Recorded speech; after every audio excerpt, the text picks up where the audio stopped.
कथा को भगवान ने गंगा का स्वरूप माना है। गंगा मैया में डुबकी लगाते हैं ना तो पाप धुल जाते हैं। आप में से भी कई लोग गए होंगे गंगा जी डुबकी लगाने के लिए।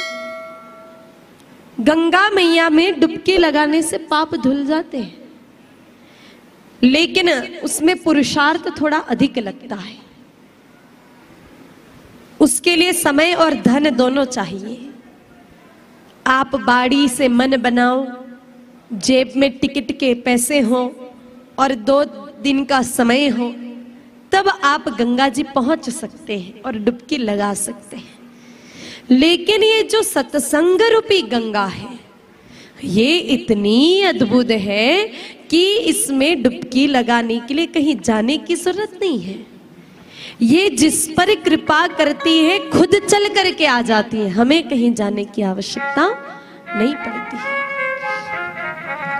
और मेरे भाई बहनों, ये गंगा जी भी कितनी अद्भुत है।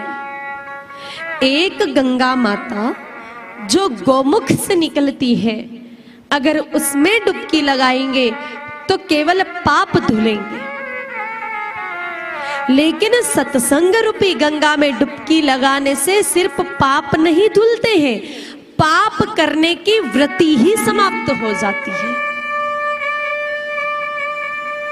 आप गंगा जी जाओ, डुबकी लगाओ, तो मेरे भाई बहनों पाप धुलेंगे, लेकिन आप दोबारा पाप नहीं करोगे इसकी कोई गारंटी नहीं है।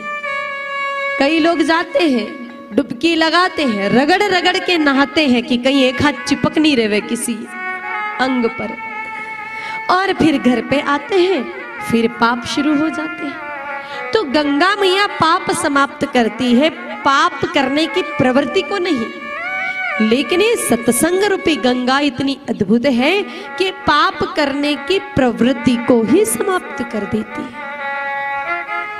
मेरे भाई बहनों, वाल्मीकि जी ने जब तक सत्संग नहीं सुना था तब तक खूब पाप किया, खूब लोगों को मारा, लेकिन जैसे नारद जी के मुख से सत्संग सुना, पाप करने की प्रवृत्ति ही खत्म हो गई।